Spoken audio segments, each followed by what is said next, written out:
মহাসড়কের এখন কি পরিস্থিতি, বন্যা পরিস্থিতি হওয়ার শঙ্কা রয়েছে কিনা?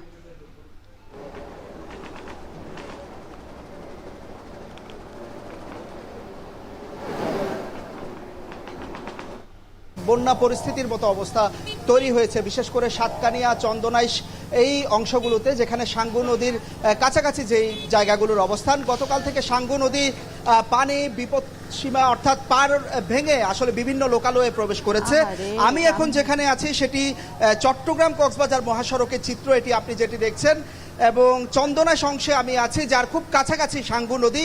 পানির স্রোত নিশ্চয়ই দেখতে পাচ্ছেন একেবারে মহাসড়কের উপরে, এবং গতকাল রাত থেকে মূলত এই মহাসড়কে পানি উঠে যান চলাচল অনেক রাতে কিন্তু বন্ধ ছিল। এখন কিছুটা যান চলাচল করছে, বিশেষ করে বড় যেই যানবাহনগুলো, সেই যানবাহনগুলো কোনোভাবে পার হলেও ছোট ছোট যানবাহনগুলো কিন্তু আটকে আছে মহাসড়কের এই অংশে।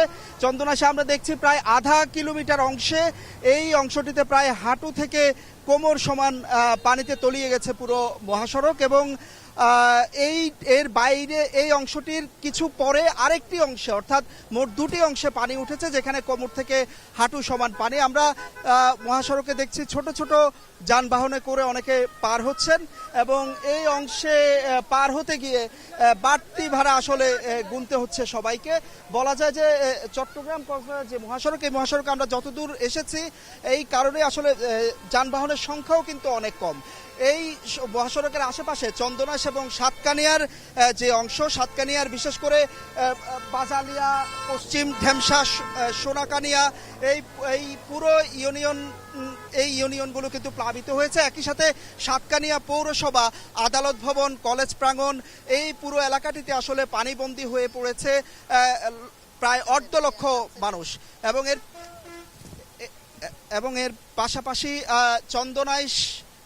চন্দনাইশ এবং রাউজান, সীতাকুণ্ড এই এলাকাতেও বিস্তীর্ণ এলাকা জুড়ে পানি। পাশাপাশি সাতকানিয়ার পরপর কিন্তু বঙ্গোপসাগরের আগের যে উপজেলা সেটি বাঁশখালীতেও বেশ কয়েকটি ইউনিয়ন, বিশেষ করে কাথারিয়া, পুইছড়ি, খানখানাবাদ এলাকা, যেটি বঙ্গোপসাগরের কাছাকাছি এলাকা এবং নিম্নাঞ্চল, সেই এলাকাগুলো কিন্তু গত 2 দিন ধরে পানিবন্দী। তবে আজকে সকাল থেকে বৃষ্টির পরিমাণ কিছুটা কমায়।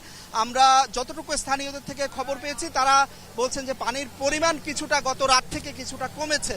গত রাতে যদিও বিভিন্ন জায়গায় এই জায়গাটিতে যানবাহন চলাচল বন্ধ ছিল, আজকে যানবাহন চলাচল কিন্তু মহাসড়কে শুরু করেছে। আর এখানকার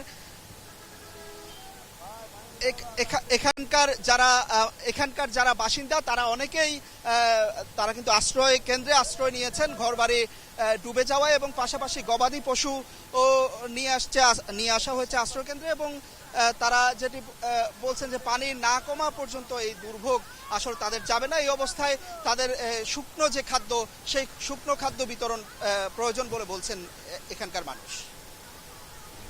চট্টগ্রামের সাতকানিয়া থেকে যুক্ত ছিলেন সহকর্মী হোসাইন জিয়াদ। বিশ্ব পরিবেশ দিবস